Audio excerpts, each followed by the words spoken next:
Hey, what's going on, everybody, and welcome to another live stream edition of the World Elite Podcast, a Sunday show compared to our normal Monday shows. And I am your host, Dylan Abear. With me, as always, my co-host, tag team partner, Jordan Johnson. Jordan, what is going on, man? How you doing today? I'm doing good, and I'm in your kitchen again. So, yep. So, As announced last Monday, yes, you are in the same house as I am. But for a show as big as we normally do, this is one of our biggest shows of the year compared to our end of year awards that will be airing at the end of the year.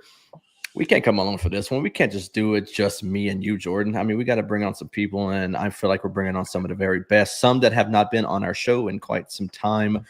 So we are excited to have them back on the show. First of all, you can find them on Cage My IQ, and for your sports betting needs, you can find them at Dan's Ringside Picks. It is Bakley. What is going on, man? How you doing today? Not too much. Glad I was able to come on. Yeah, man, it's been a while since you've been on our show, and it's been a while since the other one has been on our show as well. And you can find him for your baseball needs at the 3 and 2 Count podcast, and for your wrestling needs at the Belly to Back Wrestling podcast. If you still do them, I haven't heard nothing in a while. So, Blaine, how you doing today, man? Oh man, doing good, man. Thanks for having me again. Yeah, I just been trying to get the baseball podcast off the ground first, but I'll start soon getting the wrestling one as well. Yeah, for the baseball one, not long ago, you interviewed a coach from my alma mater, man. That's pretty cool. So yeah. So things are going pretty well with that. Bakley, your sports betting has also been going pretty well. I know you've been telling me about people subbing to your stuff, to your free tier, your paid tier, and your soccer and your UFC stuff. So how's that been going for you? It's been going well. You know, it's a slow process, of course. Thank you for being the guy that does my images for me. You know, That's been a big help. Likewise with me as well. I was going to say, I always thank you. So, oh, of course. Oh yeah, I was going to say I do got a lot of graphics for a lot of people, and the two guys here are some I do graphics for. And I was going to say, Bakley, that your sports betting page looks a little bit better because of a certain guy that does cool graphics for you. I'm not going to shout anybody out or anything, but yeah. But no, we are here for our mid-year awards, and it's not just WWE, it's not just AEW. It can be any promotion possible. So we're not going to waste anyone's time. We're going to hop right into our picks, and we are going to start off with one that normally closes our award show, but we're going to start off with the first one, and that is the best male superstar so far. And this is ranging from January 1st to right now.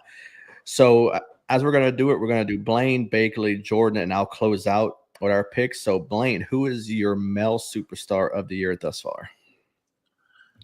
Man, it was a tough decision, but man, I think I got to go with Jey Uso from WWE.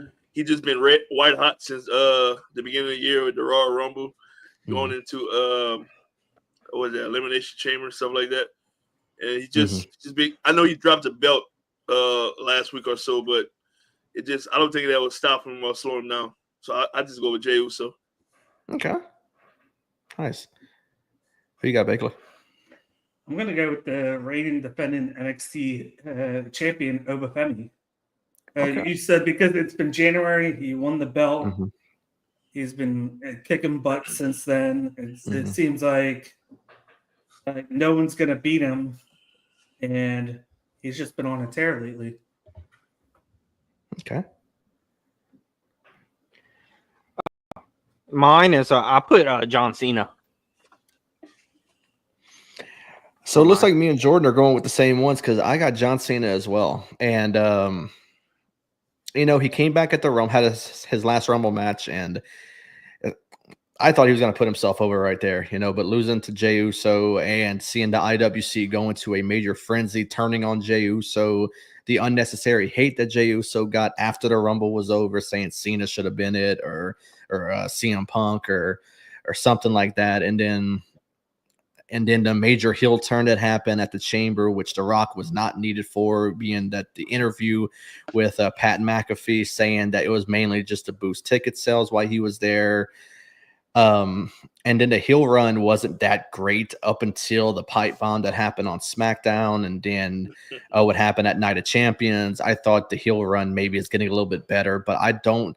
And for what I'm still going to say right now, that I don't see him being a heel the entire run. I think you want to close out your professional wrestling career as you've been the entire time and as a face. So I think the heel run maybe is going to come to an end at some point, but he is doing fantastic work right now, John Cena, even for his age and for his last run. So yeah, John Cena for me is the male superstar of the year so far. So now we get to the best debut. And this could be someone debuting from another promotion there for the first time. It could be someone their first match, whatever their promotion they're with, or anything. So, Blaine, who you got, man? Debut.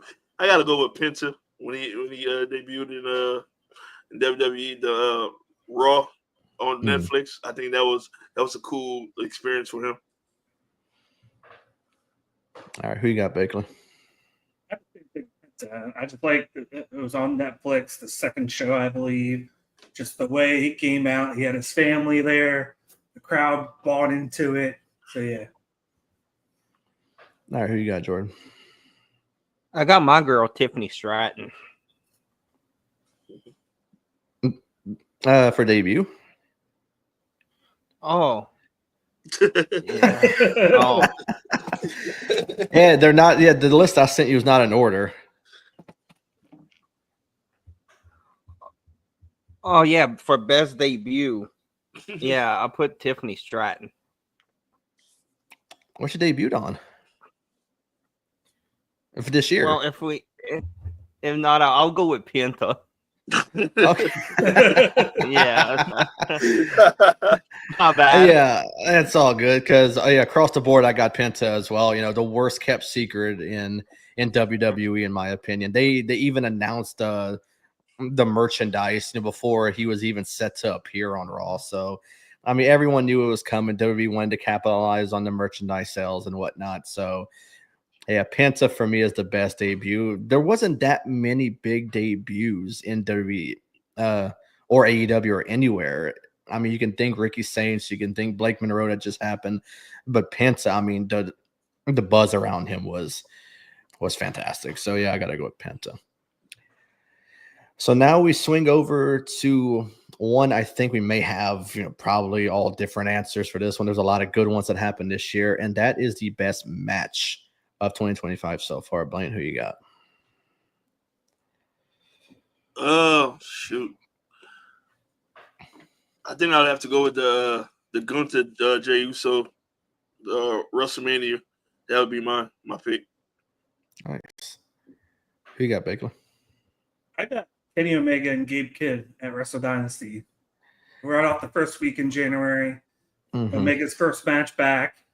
You got Gabe Kidd, who was supposed to be the heel, but he was the one getting all the fans cheering for him, and they had a crazy, just wonderful match. So I went with that. All right, who you got, Jordan? I'll try not to mess this one up. I got Roman Reigns and CM Punk and Seth Rollins at WrestleMania. That was a good Yeah, I kind of feel we're gonna have all different answers because from someone like me who does not talk good about AEW at all, I'm like one of the biggest AEW haters when it comes to podcasters of wrestling. I did go with an AEW match, and I went with Will Ospreay and Kyle Fletcher from Revolution. That steel cage match.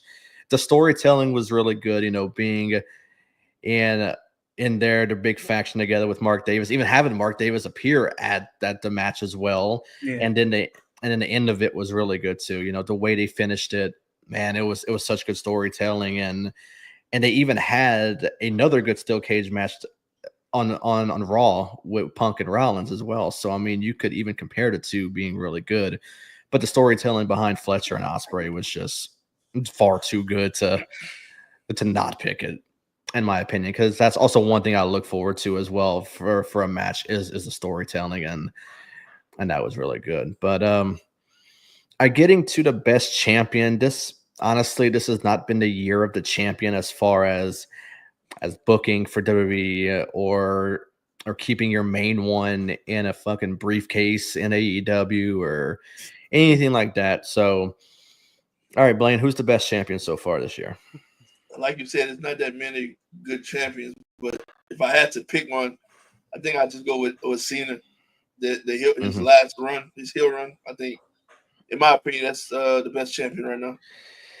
Yeah, and honestly, picking Cena, that's a reach right there because there's not been good champions. That's a sad part. There's not been good champions, and usually, you know, we have a champion that's continuing to run their promotion that has been good booking and whatnot. And sadly, this has not been the year so far, unfortunately.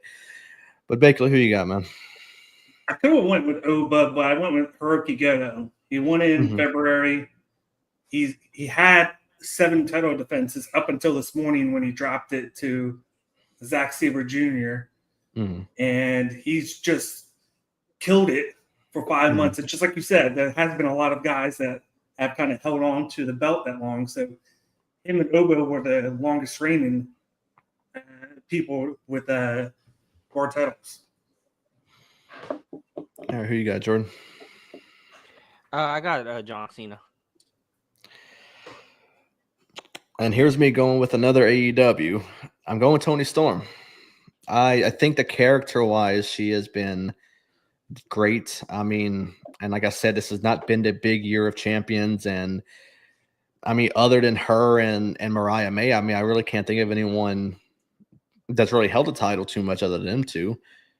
And Toni has been holding it well. Unfortunately, I think it may come to an end at All In, being that Mercedes Hogan is booking her own wins and she'll take it off of her. But no, I mean, she's been a great champion for sure. So I got to go with Toni on this one. All right, now we get to the best pay-per-view or PLE. So I had to include the PLE part because people get confused with it. But who you got, Blaine? I like Elimination Chamber of Toronto. That was one of my good ones. And I think John Cena heel turn at the end kind of like saved it. Yeah, it really did. Yeah. Who you got, Bagel? I got NXT Stand and Deliver. I think they killed it. I was very thrilled about Mania. Well, night 1 I was, night 2 not so much. And I feel like NXT saved the weekend for them. Okay. Who you got, Jordan? I got a WrestleMania 41 night 1. And just night 1 because night 2, the end of it was awful. Yeah. Yeah, the unnecessary Travis Scott appearance and all that. No need for that. All right, so I'm going back to back on AEW, and I'm going with AEW Revolution. The cage match, I think, was easily the best from that show, but I mean, so many others on that card was really good. And honestly, I could have gone from Revolution to Double or Nothing or something like that. But honestly, I don't think WWE has really put on like a mind-blowing show this year. You know, Night of Champions was good, and it wasn't fantastic by any means. WrestleMania night 1 and 2, I think the crowd really impacted how and how the show was. There were a few pops here and there when Dom won the title, when Joe Hendry appeared. The end of night 1 with the double turn from Heyman. But nothing mind-blowing really came from WrestleMania this year, unfortunately. The heel turn, like Blaine was saying, it really saved the show for Elimination Chamber. But nothing crazy good happened from there this year. And so I'm hoping that something bigger and better comes from like SummerSlam and Evolution and Survivor Series and so on. So maybe we'll actually get some. But yeah, Revolution was a really good show. I haven't paid for an AEW pay-per-view this year, so I better not speak too much. The FBI is going to show up at my door at some point if I keep talking about it. So we'll move on. It's a best rivalry. There's been some good rivalries this year, but there's got to be one that sticks out for all y'all. So who you got, Blaine? The three-way Seth Rollins, CM Punk, and Roman Reigns. I like that rivalry culminated in the backstabbing at Mania. So that was my favorite rivalry. And so let me ask you, before that even happened, before that triple threat happened, did you predict what actually happened at the end? That Rollins was going to walk out with Heyman? No, because I think I talked to you that night, and you was telling me that might happen. I'm like, I don't know, and then all of a sudden it happened. I did not predict that though. Yes, yeah, it's just a way that it's the vibe I was getting from it, because he's going back and forth. He's going to Roman, he's going to Punk, he's going to Roman Punk, and I'm like, what if he's doing all this just to walk out with Rollins in the same night? He's walking out with Punk, but he's going to walk out of the building with Seth Rollins. So I'm like, man, that's something they got to do at the end of night 1. I mean, they got to save night 1. Night 1, in my opinion, was it was all right. It wasn't the best, but I mean, that was a way to save it, man. That was a really, really good end to night 1. Baker, who you got for best rivalry? I had that one, but I'll have another one, so I'll just go with the other one. Paige and Saints. Okay. Yeah, they're still going right now, just Yeah, like they are. Yeah. Punk and Rollins. Mm-hmm. And I feel like it's getting better now because of the way they're going with it. Mm-hmm. All right, Jordan, who we got, man? I got John Cena and CM Punk. Okay. Man, I'm really backing myself into a corner here because I'm going AEW again. Man, you're a low-key AEW fan, huh? Man, something's going on, man. I don't know where these answers are coming from. You must be on the payroll now. It must be. Because I'm going Toni Storm and Mariah May. They've only had, really since the year started, I think they had only 2 matches. They had the Grand Slam Australia on, and then they had their final match on it with that capture you have at the end where they're both laying on the stage after the match was over, and that was basically Mariah May's exit from AEW. Anyways, I think it was it Revolution? Was that match? Was that too? Yeah, because the first one was at All In. Yeah. All right. So yeah, really, the rivalry between them was really good. Even started last year. Mariah May basically came in as Tony's little protege. Someone who looked up to Tony a bunch. And I'm like, man, this has to end with Mariah turning on Tony, or Tony turning on Mariah.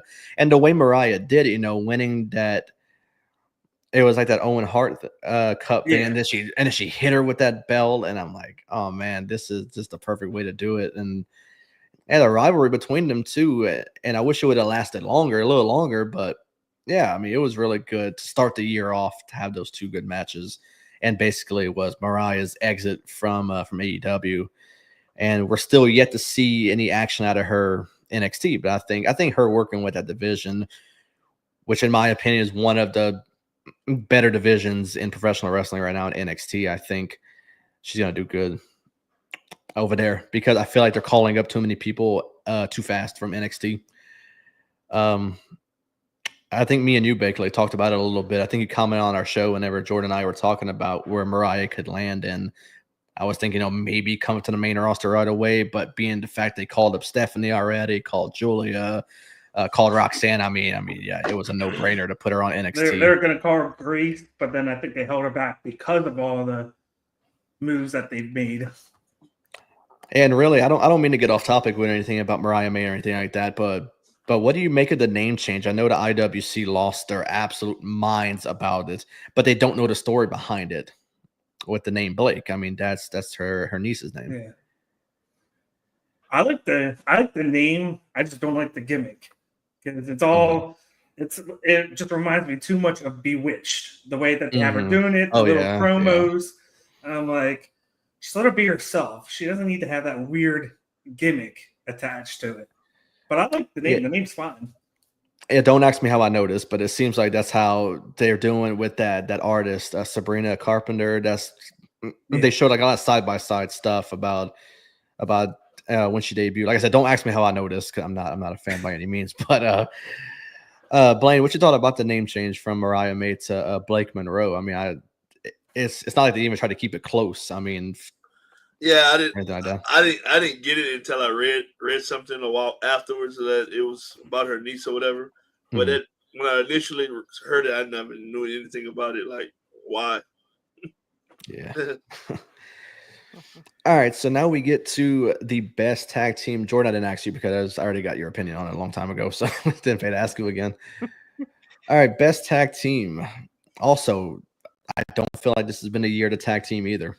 And that's sad to say because I love watching tag team wrestling, and it has not been exciting so far this year. But Blaine, who you got? I know, unlike you, I'm kind of like strictly WWE, but I don't know how y'all feel about it, but Street Profits. I like once they made that heel turn. I just like everything about it. I think Montez Ford is a better heel than he is a face, and also I wish they would keep going with it, but Andrade and Ray Phoenix, that was that was an awesome tag team match the other night by them too. It was. All right, who you got, Baker? This was tough because you could have went with any of those three tag teams. But I'm going to go with the Hardys.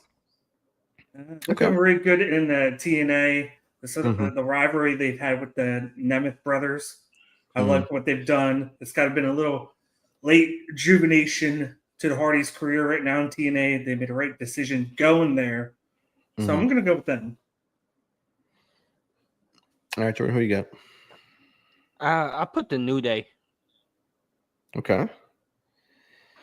And I am going with Fraxium. Yes, I'm not going to AEW again. Yeah, so it's sort of being suspect about being a low-key AEW fan is going to end right there because I'm going Fraxium.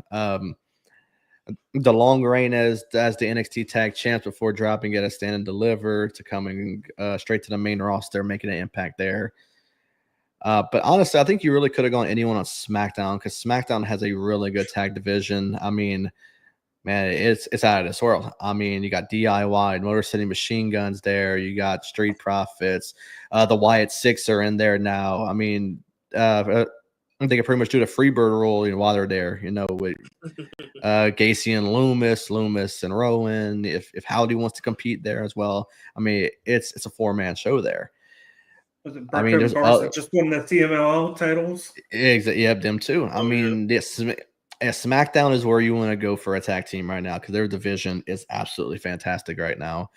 But Fraxium, I think, just the impact they've made in NXT, being, tag champs for such a long time, and got a bit of criticism of who they lost it to with Hank and Tank. I really didn't know too much about them because I'm not a big NXT viewer, but they kind of remind me of Public Enemy in ECW. That's what they reminded me of, Hank and Tank. And just from the way they dressed and whatnot. But yeah, I mean, Fraxium is just a great addition to that tag team division in WWE and on SmackDown. So we did the male superstar, and now we're doing the female superstar of the year. There's been a lot of good ones, and I mean, you could even go from where I was, a bunch on this from AEW, a few there, NXT, WWE. I mean, wherever. I mean, so who you got, Blaine? I think Jordan will agree with me with this one. Tiffany Stratton. There we go. She's been white hot, and she's carrying the SmackDown Women's division right now. Who you got, Baker? I'm gonna go with one that came in like really hot. Stephanie McCord, won 2 titles in NXT in the new year, and then got called up to Raw. Mm-hmm. Yeah, I'll cut Jordan off for a second because that's who I went with as well. Stephanie, winning those 2 titles in NXT, caught up as quickly as she did, competing in Money in the Bank over with the crowd. But some about me wishes when she got called to the main roster, Booker T would have came with her, because when she does the Devil's Kiss, having him on the commentary is just pure sentiment to me. But the crowd adding on to it is really good as well. But Jordan, closes one out, man. Who you got? I got Tiffany Stratton. Fuck Mercedes, bro. I can't fucking stand Mercedes. And then we have our last award before we move on to another topic that I'm just going to bring up real quick before we head out of here. And that is the superstar that is most likely to break out in 2025. Blaine, who you got, man? I actually got 2 for this one. I think Stephanie Vakir and Roxanne Perez. I think both of them are going to be some breakout superstars for the rest of the 2025. Absolutely. Who you got, Bakley? I got 2, but I'm going to go with the guy. If you watch NXT and you like Javon Evans, Mm-hmm.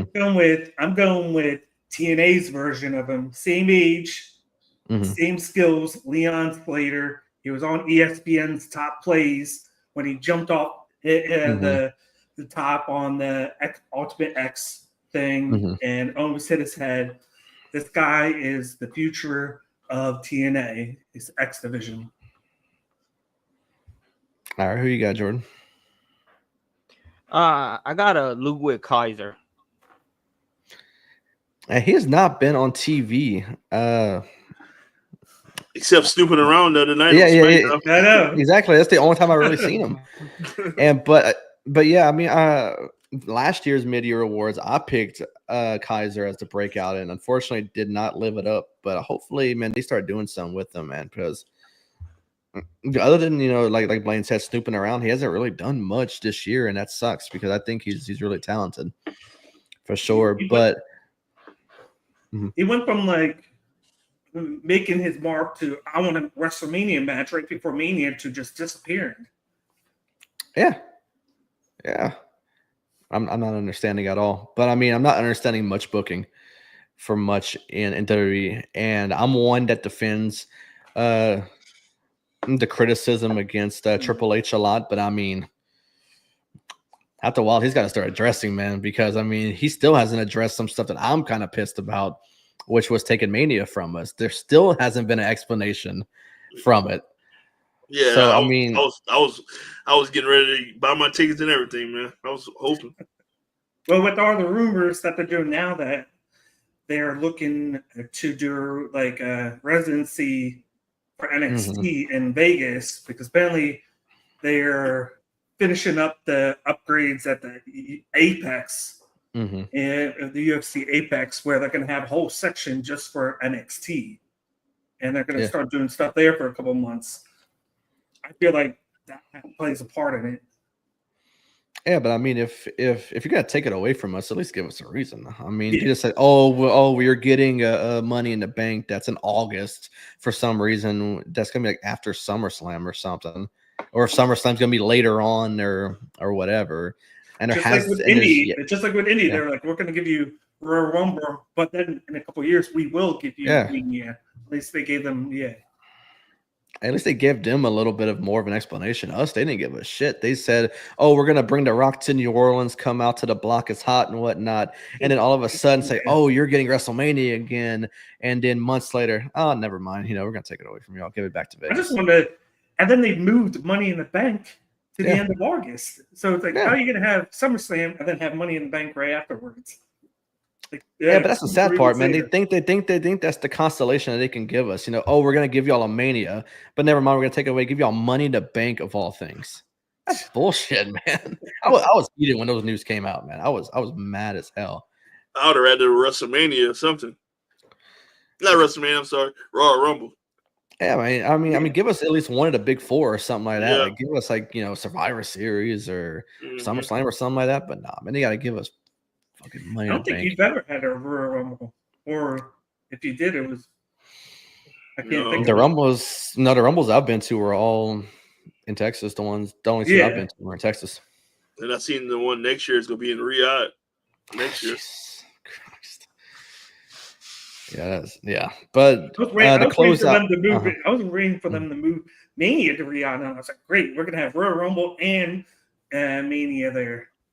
yeah, because when the news came out that they were taking away Mania from us, I thought for sure they're going either to Saudi Arabia for like 2-night Mania there, or they're gonna bring it to the France. UK, to the UK, to France, to wherever, somewhere, with a great audience and whatnot. But to give it back to Vegas, I thought was a little bit of a head scratcher. Still is, because the crowd was not fantastic whatsoever.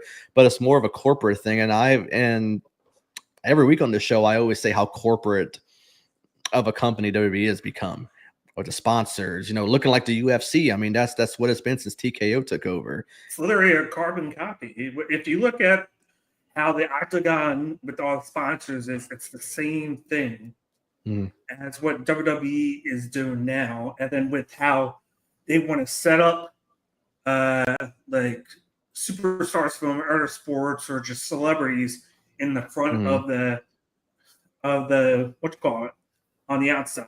They want to showcase them. Yeah, because I was telling Jordan last week when we were talking about the pipe bomb, we were talking about Punk's for all those years ago and comparing it to Cena's, and I'm like, man, I said Punk's look so much better, even though that they were in the same sort of position, they were through a table. But it was kind of hard to take it seriously whenever CM Punk is laying flat in the middle of a table with the fucking Slim Jim logo on it.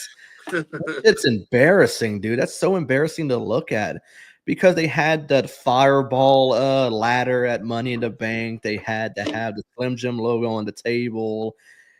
They have to have like the logos on every part of the ring mat, on the turnbuckle. Almost every other match in Mania has a sponsor. Yeah. Shit's embarrassing, man. I mean, WWE is the company I grew up on, that I loved, and the corporate part about it is just taken away from me. But I'm not that sold about it to go and to strictly watch AEW, where there's almost no storytelling and they making matches left and right that make no sense whatsoever.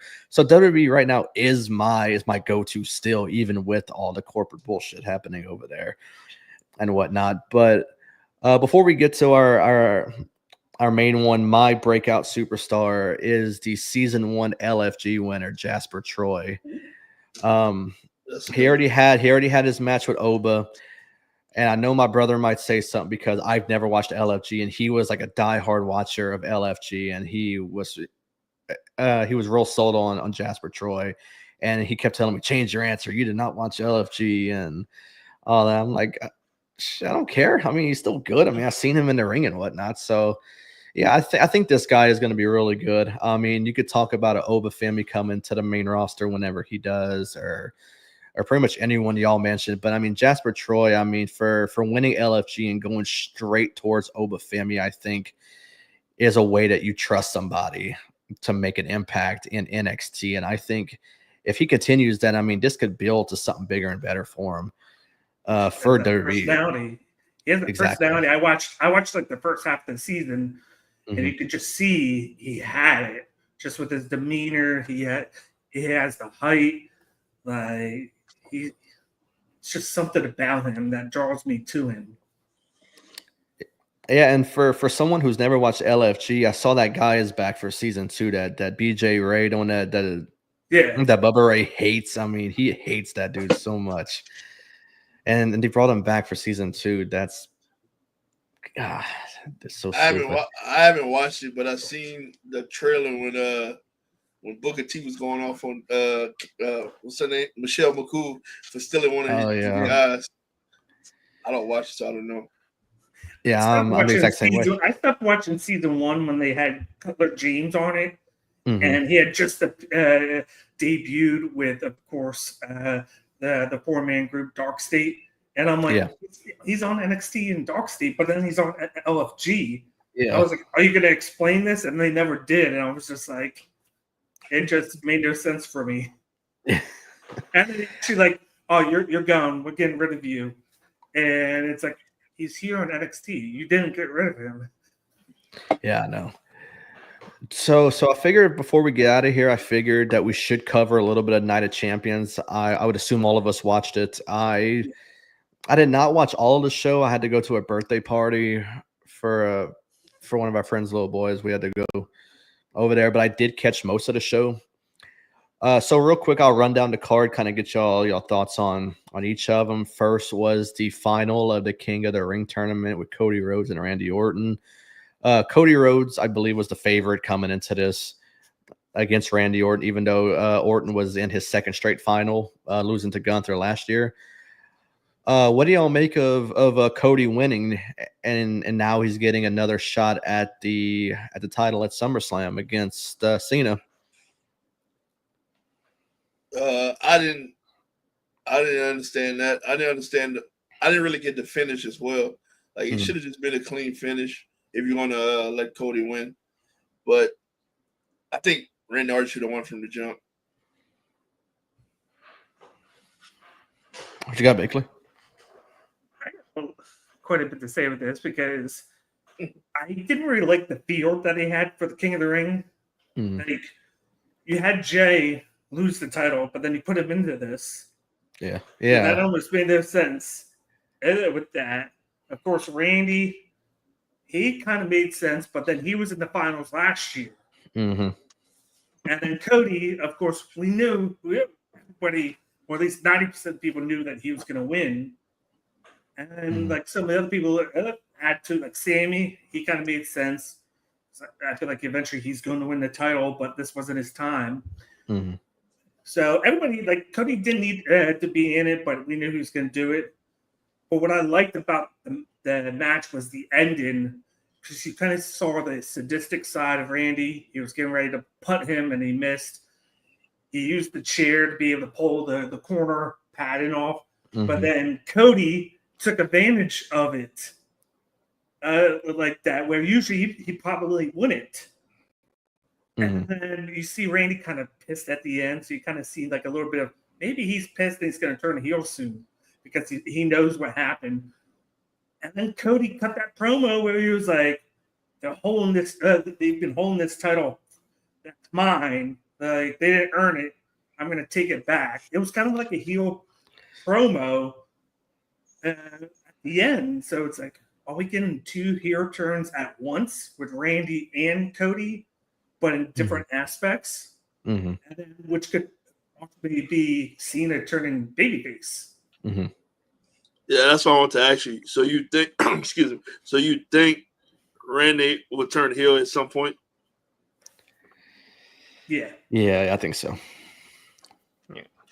But I also think at SummerSlam, and I've seen people talking about it on social media, that we may get a double turn at SummerSlam. Cena going back face and Cody going heel, which, I mean, would be a major thing to happen. I mean, I know Cena turning was huge and whatnot, but I mean, Cody was your full-time babyface, and you know he wasn't there whenever, like when Cena turned heel, he was like still that part-time guy. You know, even though you knew he was going to get his shot at Cody at Mania and, you know, more than likely win. Cody's been carrying the company for a while, so to have your babyface, you know, turn like that. But if you're going to turn him, and, you know, I see a lot of people say the same thing, he's got to dye the hair back to where he was when he was like in Ring of Honor, when he left, you know, WWE, and he went to Ring of Honor and he turned heel and whatnot, you know, joined the Bullet Club in New Japan and whatnot. Yeah, I think that's going to happen. I think it's going to happen at some point, because I think The Rock even spoiled it when he got interviewed on a Pat McAfee show, saying how Cody's going to turn heel at some point or something like that. I think Cody just said it a couple days ago.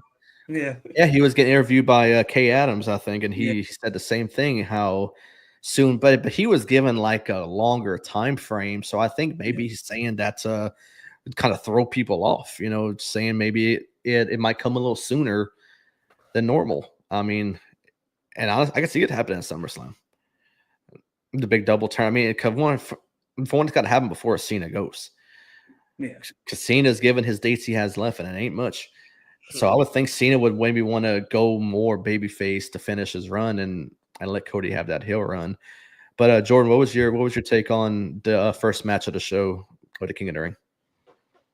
Yeah, it was a good match, but I knew that Cody was gonna win the match.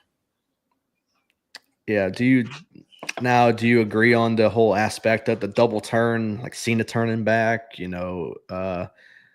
Cody going heel. What that means for Cody going forward. I mean, for him to turn heel would be a big move. Yeah, I can see a double heel. I can see it. Yeah. The next match was a match I didn't even know was on the card. I didn't watch Raw. So I didn't know they made this match with Rhea and Raquel, the street fight. I mean, what was y'all thoughts on it? Because I was actually getting ready during this match, so I didn't catch most of it. I did catch the end, the Riptide off the table, a lot of criticism. Oh, why is the ref holding the table? He just said only AEW does it and whatnot. So yeah, a lot of tribalism during the end of this match for sure. But Blaine, what was your take on the end of it, man? Or just the entire match as a whole? I think it was a good match. I don't excuse me, I don't think we needed it for that on that night. It could have probably been a match for Monday night, tomorrow night, or something like that. But all in all, it was a good match. I liked it.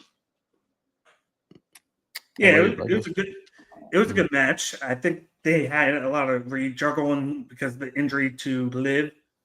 They really did a good job. It was probably one of Raquel's best matches in a while. Yeah, it was. And then you kind of had Roxanne come in here, and he kind of played up the fact that they're together now as a team. Mm-hmm. Yeah. What you doing? Yeah, it was I think it was a great match. They probably, like Blaine said, they probably could have had it on Raw or something. It was more of a filler. I mean, to me, because when we made our predictions, this wasn't even a part of it. Like I said, I did not watch Raw. I forgot what I was watching at the time, anyways. But yeah, if they made this match on Raw, which, like I said, I don't remember if they did or not, or if it was just a filler in the show or something like that, it could have been on Raw. But I think adding it to it, even having Roxanne even come into the mix, also was pretty cool. But there was no way they weren't going to let Rhea go over. I mean, I don't think her losing would have really did any damage to have Raquel win, but overall, good match. The next match was a one I didn't catch because I did leave as the moment this match was getting ready to start. Sami Zayn, Karrion Kross. I have zero to offer on it because I did not watch it. But I'll let you three go since y'all did. Blaine, what you thought about it, man? Well, I think I'm with you on that one. I stepped away. I didn't watch that match as well. I came back towards the end, but I don't have any thoughts on the match. All right, I watched it. It was a good match. I just didn't get the ending. You're finally giving Kross a match, and then you have him lose to Sami, who can lose because you want to build up that kind of rocky story with him eventually to win that world title. I just didn't get it. What do you get out of Sami winning and having a guy that's probably wrestled once or twice in the last 6 months on one of the main shows, not counting the main event? I just didn't get it. But it was a good match. Yeah. So basically, I don't mean to go off topic here, but are you keeping up with this USA game with Costa Rica? Yeah, they're in penalties right now. I'm watching it right now. 3-3 on the sixth kick for each team.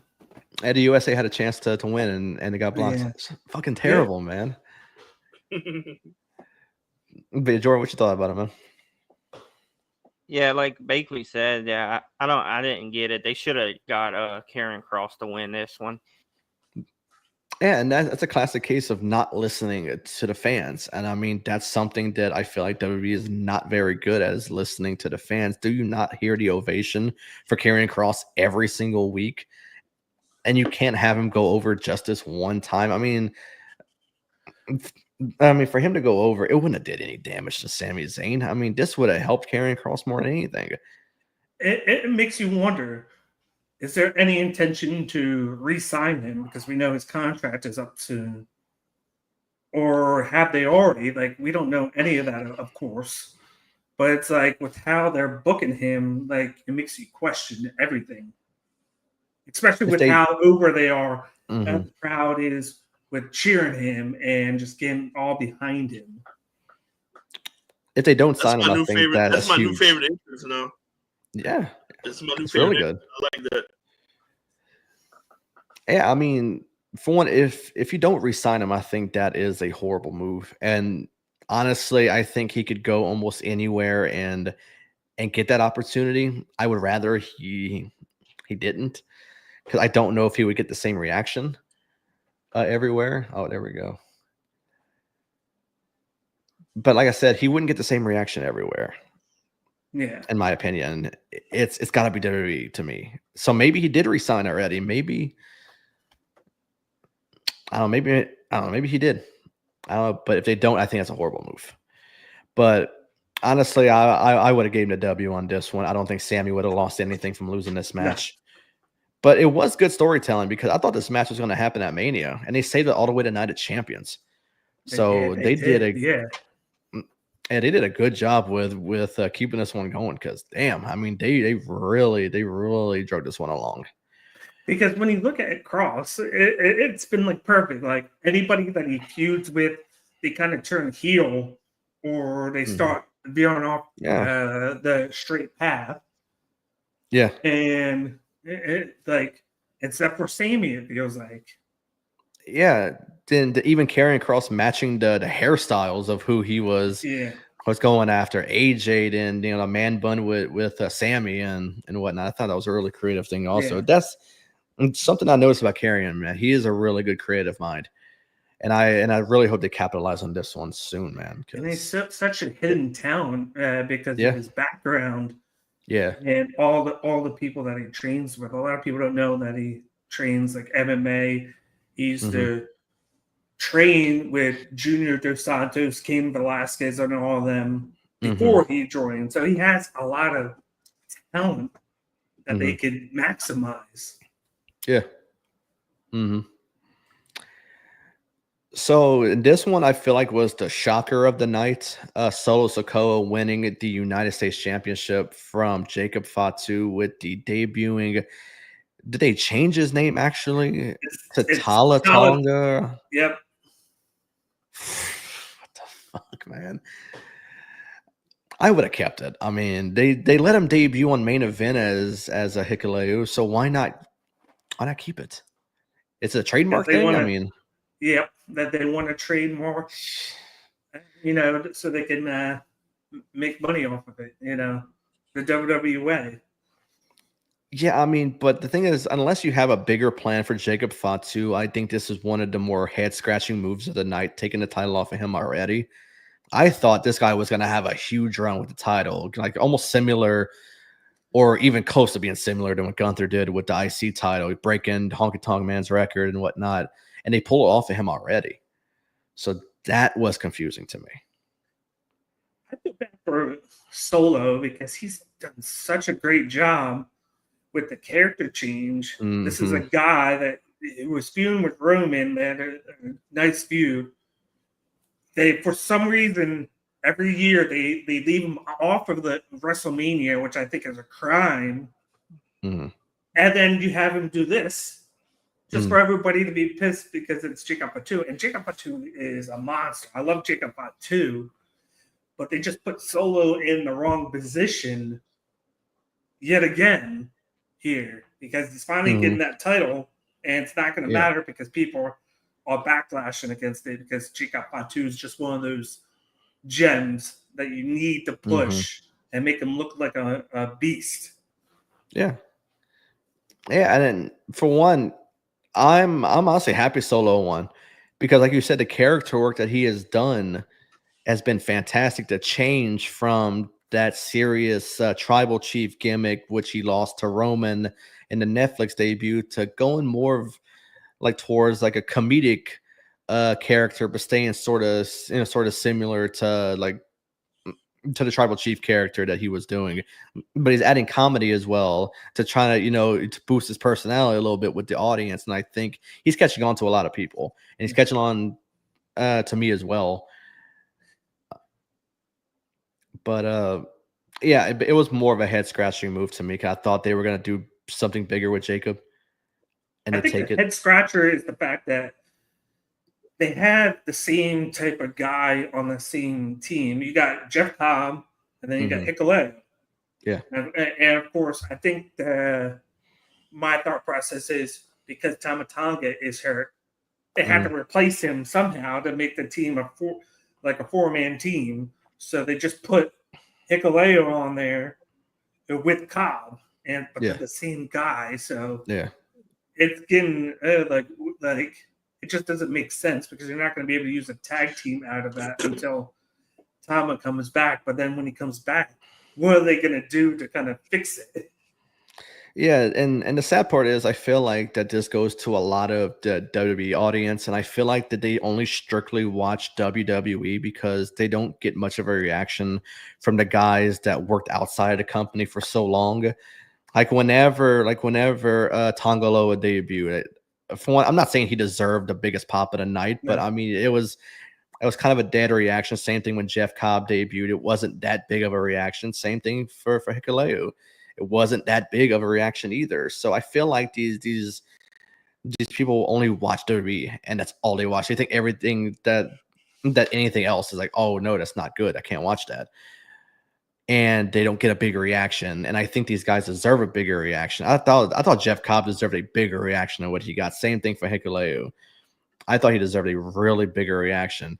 And fucking Michael Cole is butchering the name so bad when he debuted. I'm like, dude, just kind of get it out. Like, just say who he is. I mean, even if you say his wrong name, even say Hikuleo, you can correct it on Raw. I mean, say something at least. But Blaine, what was your take on the whole match, man? Like, did you find it more of a head scratching move? Are you happy they put it on Solo? You know, being that Solo's character has deserved a championship for so long, and they just haven't pulled the trigger on it. Man, I like the match in entirety. The only thing, the only thing I didn't like is Tonga Loa coming back. He just need to go back and ride that low ride he used to ride back in the WWE. It's just he can't wrestle, man. He can't get over it. I don't know why they're still trying to bring him on. Well, I know why they're trying to bring him on, but it's just he was the only reason why I didn't really care for the match. I'm happy for Solo finally getting that strap. Mhm. But like you said, I think it was just too early to take it off of Fatu right now. Yeah, Tonga Loa coming back, I feel like was more adding to like maybe the comedic stuff because all the jokes that are being thrown around like on social media about him and whatnot. Yeah. So yeah, I mean, other than that, I mean, I don't see why you bring Tonga Loa there at all. And then Yeah. and Hikuleo, I've been waiting for his debut for a while, and I wish they'll keep the name. I don't like the name change at all. Yeah, and it seems like that's the route they're going because on the post show they even put it at the bottom that the Atala Tonga or whatever. So it seems like that's the route they're going. It is, and the sad part is when he debuted on main event, they put Hikuleo. So how are you gonna explain that? Like that name changed. You should have never let him debut on main event if you're going to change his name. So now you're confusing everybody again. I guess because it wasn't on TV, so I guess they couldn't get away with it. I guess I'm not sure. Maybe so, but I mean, yeah, I'm real happy Solo's character finally has a championship to put forward. But Jordan, what you thought about the match, man? Because you texted me right after the match was over. You're like, man, that was crazy. Yeah, I'm happy for Solo the winning, but yeah, Jacob Fatu is just a monster, like y'all said. I mean, if you're gonna take the title off of him already, unless you have a chance to put it back on him, even get him in that world title picture, I don't know so much how you do the world title picture, being that he's on SmackDown and now the title picture is shifting to SummerSlam with Cena and Cody. So I don't know how you put Jacob in that, or if you have them rematching at SummerSlam or something like that. But yeah, as much of a head scratching move it was, I do think it was really cool to give Solo something that he's deserved for so long, even after saying that his character was basically buried after the match, the Tribal Combat match with Roman on the Netflix debut. A lot of people said once that was over, they said, man, his character is done. Like, he's not gonna go from here at all. And it proved a lot of people wrong. Changed up the character a lot, added some comedy to it, and even won a title from it. So I gotta give Solo his props. Time too, because it was supposed to be him and Knight at Mania, Mm-hmm. and then they switched it to Fatu and Knight because of the big commotion around Fatu. Yeah, and the sad part is they said they took so long to debut Jacob because they feared that he was going to be bigger than Solo, and then it was right. They were right. I mean, they were 100% right. And man, that's crazy, man. But I did not expect Jacob to break out so fast like he did. But man, he is so fun to watch. And what about that Zilla Fatu giving him that tweet? Give me a call. And it seems like you don't know who is trying to get back with WWE or get to WWE sooner, if it's Zilla or Matt Cardona. Cardona's mentioning WWE every so often on social media. He is posting the "Hey John Cena" thing, even making T-shirts with it and whatnot. So this man is really trying to come back to WWE, and that's what Kevin Owens said on the Cody Rhodes podcast. And so much you're trying to stay away, you always mention in WWE. I know, man. He comes to the King of the Indies, but man, he's trying to come back more than anything right now.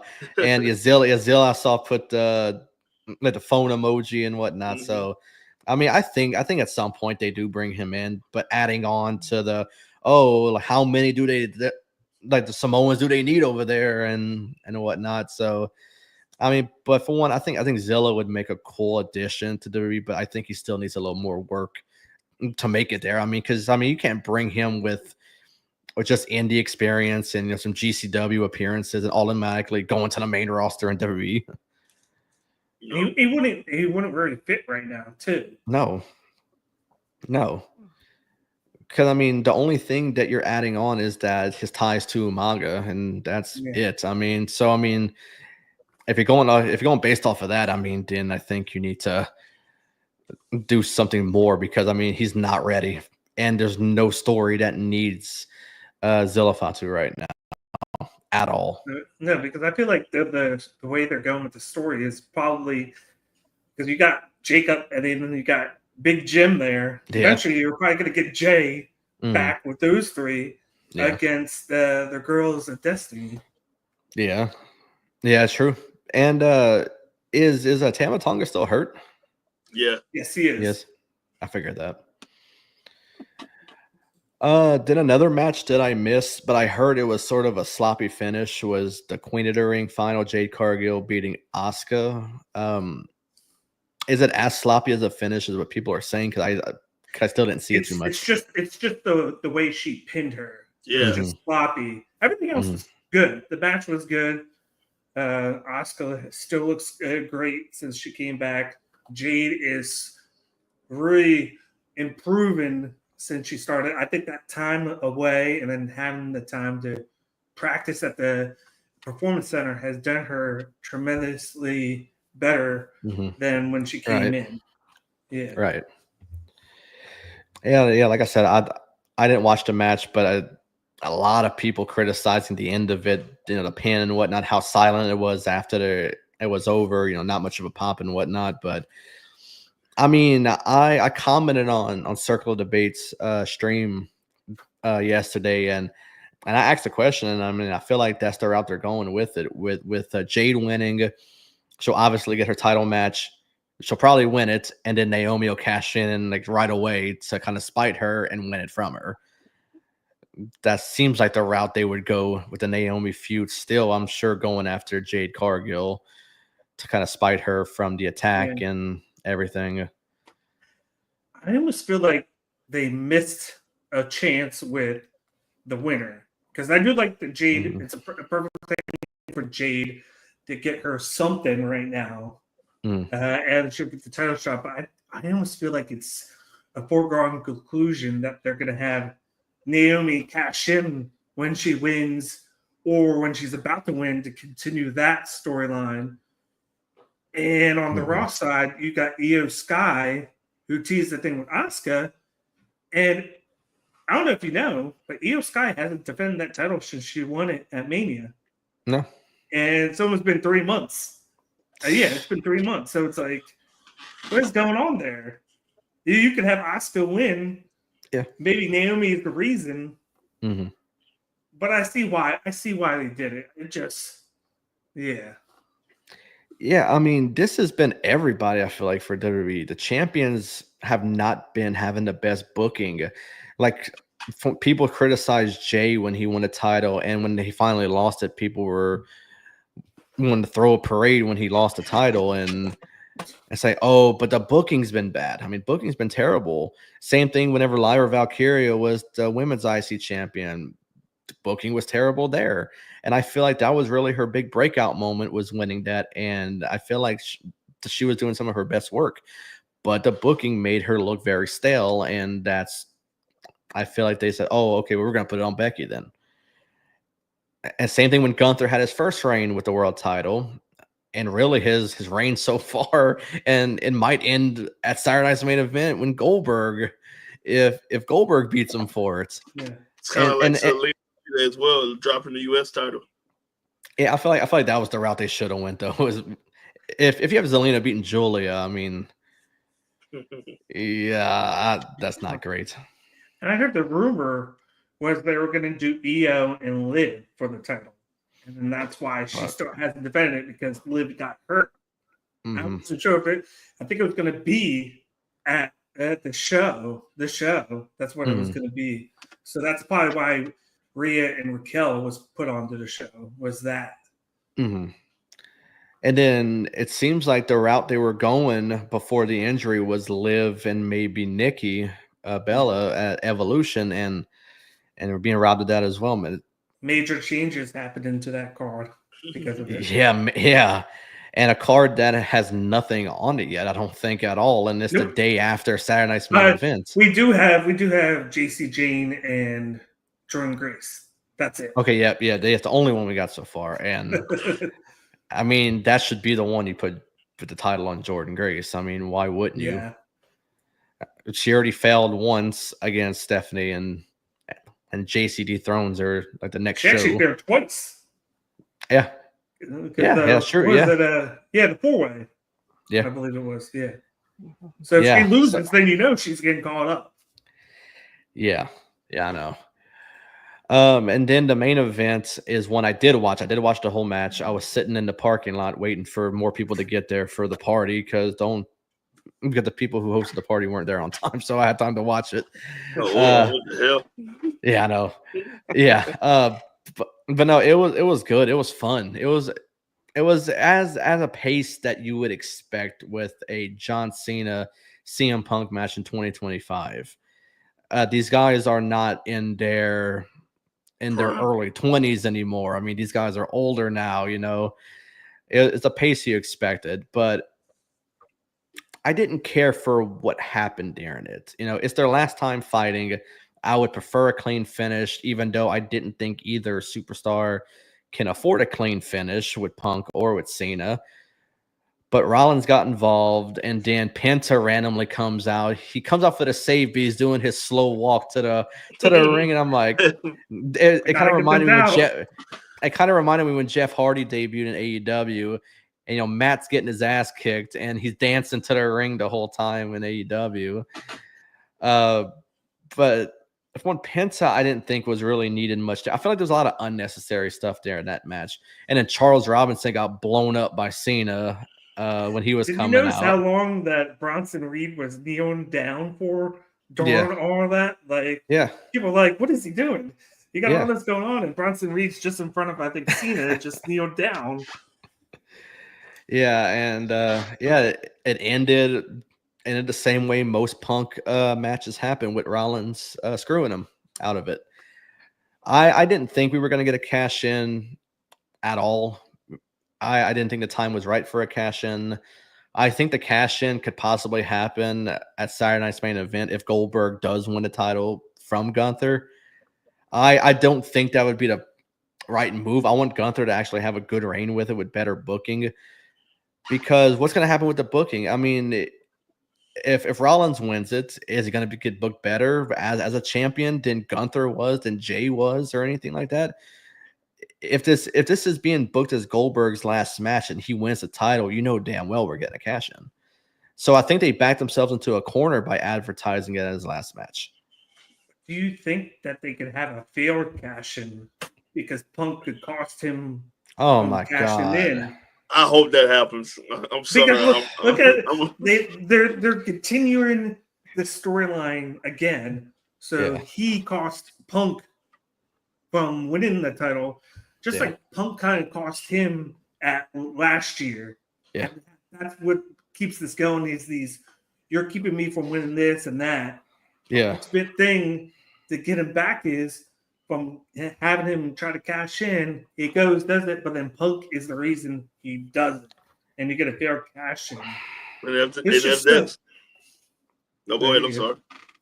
I was just gonna say, and the one pet peeve of mine right now is how many people is Seth feuding with? You got Punk, you got Roman, you add LA Knight to the mix because he's been feuding with LA Knight a little bit. It's like Penta. It's like, what are they gonna do? It's like, this is a great thing where you have a lot of storylines, but then it's like when you do too many, it's like it could go wrong. Mm-hmm. Yeah, I think if they go that route, then Goldberg will hold the belt into SummerSlam, and then he go drop it there.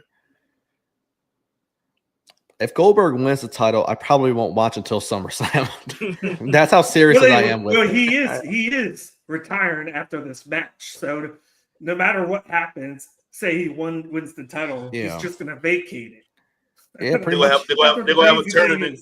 They're gonna have a tournament. A whole ass tournament to crown a new champion when we could just kept it on Gunther the whole time. And I hope somehow they do a fair cash in. Somehow we get Gunther and LA Knight at SummerSlam, and LA Knight wins because he should have won it already, in my opinion.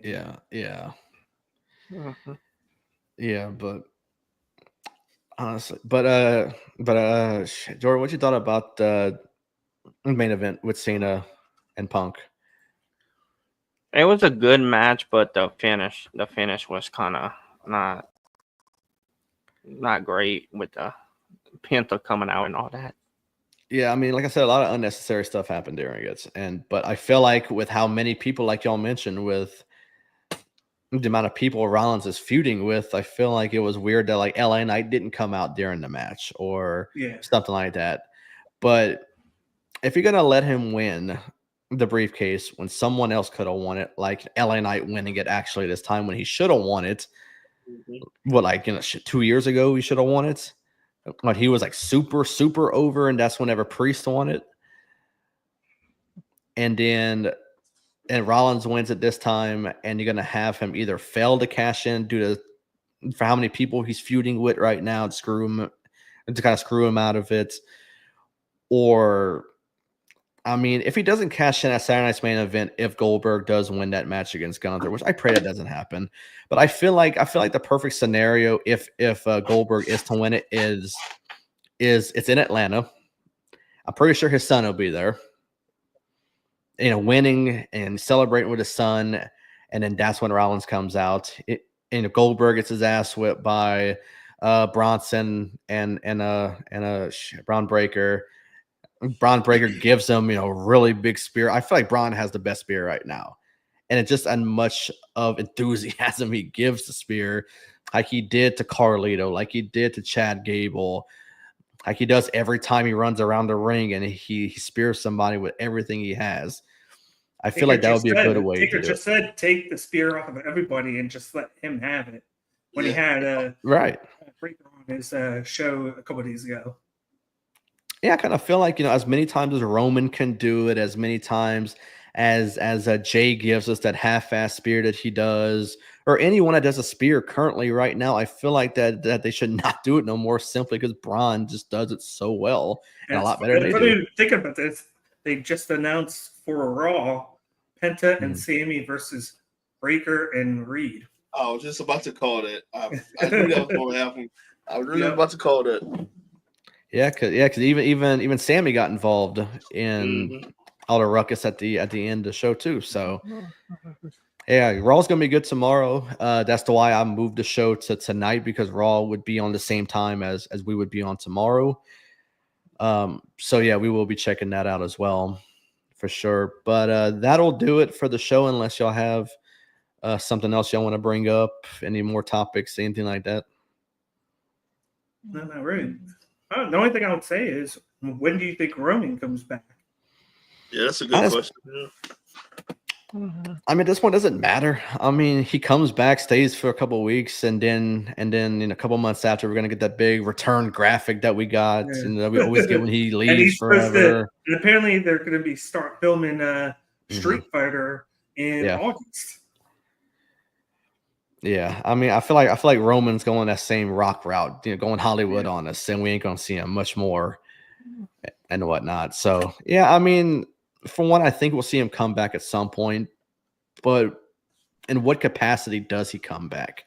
Yeah. Who does he target once he comes back? Do you insert him into something like with the whole Rollins thing? Or do you let him go back to SmackDown, even though Netflix pretty much wants Roman there, and go towards the solo thing again? Recycling that story or I want to something see like him that. do something with Breaker Mhm. at SummerSlam where he puts Breaker over. I would like that. I would like that a lot because I for one think Breaker, he deserves that sort of win. Yeah. If he goes against someone like Roman, I think that would be And a you really can, good win you for can him. make it to where Breaker can take him off TV again, because apparently a spear by Breaker takes Roman off TV for like 3 or 4 months. It's crazy. But other than Roman, who can give Breaker that victory? I don't know. I really don't know. Other than Roman, I really don't know at this point. Yeah, because Cena and Cody are on SmackDown majority of the time. Yeah. I know these brand split things really don't make sense anymore, but yeah. Yeah, I mean, have they even talked about a draft at all? Because I feel like they shouldn't bring that up at all because it doesn't make sense. Apparently it's supposed to be after Mania usually, right? It was supposed to be Normally. right before Backlash, and then they moved it. And then the rumor is they've been saying after SummerSlam because they wanted to wait until SmackDown moved to 2 hours. Or just don't have it at all because the brand split doesn't mean Yeah. anything at all. Like, so why have it? Yeah, because they I've always always going back said and that forth the in the cool. week. I've always said the cool Yeah. thing would be have everybody available for both shows, but have the champions just stay Yeah. on that show, because then it would be important. Like if you're a SmackDown champion, you're only on SmackDown. Mhm. Raw champions, you're only on Raw, but then everybody else can go anywhere. Yeah, but the thing is that I used to remember how big the draft used to mean. Yeah, Like, so the actual brand split, like whenever Cena got drafted to Raw, when it was like Chris Jericho's like show on Raw, Mm-hmm. and he got drafted, the first pick to Raw, and how big of a pop that got. Man, you don't see that nowadays. no, When That's- Triple H got drafted to SmackDown and he was all pissed off. Yeah, or when Cena got drafted to Each both month, brands. you would have a Raw pay-per-view, and then the next month would be SmackDown, and then Yeah. the Big Four would be Co. Yeah, Until they started doing we got to do 2 pay-per-views a month, and it was too much. and they even attempted that when when SmackDown Live started happening. They were doing the Raw SmackDown branded shows, and then it all went to nothing because the brand split's pretty much dead, and now everything is all together now. So yeah. Ivan says right now we're on the road to Evolution. Silence main event is more excited for Evolution. I hope they make it a 2 or 3 hour event. Let the women shine that day and bring Marigold and TNA involved, but we'll see. We got so much because we got that. You got that Sunday. You got Great American Bash and Saturday Night Main Event the same day and All In. It's like that weekend's going to be crazy. So Saturday night's main event, do you think that, or Evolution has to say, do you think that they should defend the Knockouts Women's Championship as well there, being that the partnership is already there? Yeah, I agree. I think they should do that. If they weren't doing it the week after at Slammiversary, I would Right, say so. yeah. But, you know, That's true. it just wouldn't It would make sense. be wrong timing, you know, because It that's would. your SummerSlam of TNA. But if they can do something where you can have somebody there, that'd be Right. Cool. Hey, I don't really watch TNA, but isn't Matt Cardona on TNA? Right now he is. But Yeah. he's not signed. He's just, they do him by like appearance or whatnot. Like, I was gonna say King it'd of be the cool. Indies. Yeah, I'll say it'd be cool if he just jumped ship for a show or two on the main roster to try to help Cena. yeah. I don't know. I'm just throwing ideas out there. Yeah. They just had him get attacked by Dark State. Yeah. I got you. Yeah. Yeah. But all right. Well, I think that'll do it for this live stream. Guys, I want to thank y'all a lot for coming on with us, come and hang out with me and Jordan. I would like to have y'all on a lot more often if y'all are able to. But let's see where they can find y'all on social media. Blaine, I'll start with you first. Like I said at the beginning of the show, I'm double dipping in podcasts, so I'm doing a 3 and 2 count. It's a high school podcast we do with high school coaches around the state of Louisiana. Just trying to get the coaches exposure and stuff like that to their programs. And very soon, we should be starting our Belly to Back wrestling podcast. Just basically just trying to share wrestling to the world, man. Just our local area for sure. Yeah, and if y'all ever want to do a crossover with Jordan and I, hey, let us know. Oh yeah, We're sure down to join y'all. Oh yeah, absolutely. So, as a Bakley, where can they find you at, man?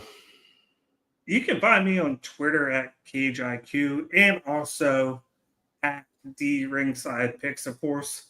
And if you see the comments, Circle Debate, I'm part of the Circle Debate family. Mm-hmm. I'm usually on every Tuesday when I'm not working late with Justin for the NXT watch-alongs. And then you can also find me on Dojo Debates, talking New Japan. We're going to be doing a show this week, and then we're going to be doing our G1 Climax preview next week because that starts in a couple weeks, where I'm going to be going crazy trying to watch over like 100 matches for the G1 for July and August. So definitely check out the stuff on Circle Debate. Absolutely. Speaking of Circle of Debate, I am on vacation from work this upcoming week, and that's typically some of the reasons why I don't come on some of the watch-alongs is because I got to get up early for work and whatnot. But being that I don't next week, I may want to join some of them. So yeah, you can be on the lookout because I may join COD for a watch-along or two. So we'll see. But Jordan, where can the listeners find you at, man? You can find me on Twitter at Jordan_J2000. Absolutely. You can find me on Twitter at DylanAbear_. You can find the podcast at World Elite Pod. We're also on Instagram at World Elite Pod as well. The audio versions of our podcast can be found on any major audio platform. And all the sponsorships and affiliates and our merchandise can also be found in the description of this video, whether you're watching on Facebook or on YouTube. And that's about it. So, guys, I want to thank y'all again for coming on. This was a fun show. I thought it was going to be a very short show, being that day we were moving through the awards list pretty quickly, but we got some Night of Champions talk, some other wrestling talk out there as well. So it was a fun show regardless. So thank you, everyone, for watching. Jordan and I will be back at our same time next Monday, 5 o'clock Central on Facebook and YouTube with some more wrestling talk and whatnot. But until then, I hope everyone has a great rest of their weekend and enjoys the upcoming week of wrestling as well. So until next Monday, we will see y'all. So y'all have a good day. Bye.